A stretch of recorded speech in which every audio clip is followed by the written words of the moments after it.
about to leave, already packing, come with me. Hey everyone, welcome back to the channel. Today we're going to talk about the invention of the digital camera and how it changed pretty much photography forever. For more than hundreds of years, right? We were doing stuff on film where you had to load a roll, take your shots, and then send it to Kodak to be developed. And that all changed in the late 1900s when engineers began replacing film with something new, the digital sensor. And unfortunately, this was a huge downfall for Kodak.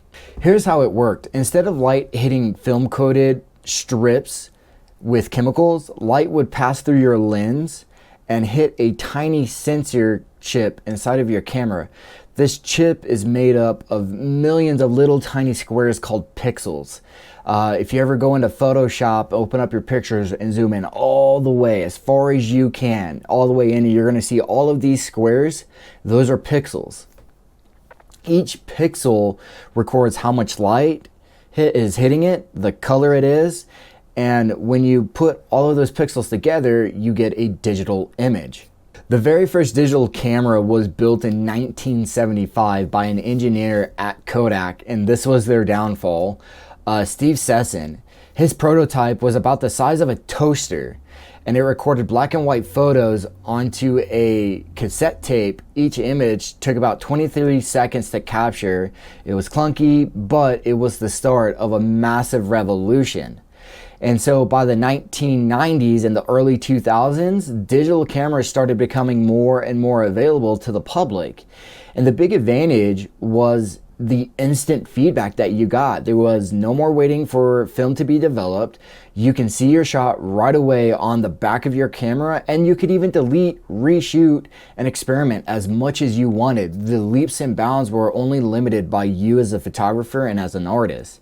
And that freedom completely changed how people learn photography. It made the craft more accessible, and that opened up doors to new styles like high-speed shooting and HDR and even drone photography. Now, here's how this history can help you today.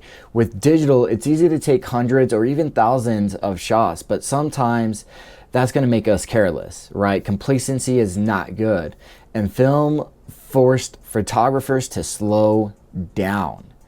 You know, think digital gives us freedom, but when we combine that freedom with the discipline of film, that's where we're going to start making that major growth. So I challenge you is to go out, limit yourself as if you were shooting a roll of film, maybe 24 to 36, just like before. Use your digital camera for what it is great at, but keep the sense of patience and intention. So from glass plates to rolls of films to millions of pixels on sensors, the digital camera is the tool that put photography in everybody's hand. But remember, it's not the technology that makes the art, it's you and how you are creative with it, and you do that, right? Slow down and train your eye. I think a lot of people can learn from slowing down, and it's a great, you know, now be in the moment kind of ordeal. So hopefully you enjoyed this video. I enjoy talking to you guys about this, and I love teaching you guys photography as I pursue my bachelor's in photography and fine arts, and as I continue on with that degree where I will pursue my master's in photography as well, right? And I want to give this knowledge to you to make you a better photographer. So hit that like button, subscribe, and I'll see you folks in my next video. You have a great day. I'm not really asking, we'll get away to a place where we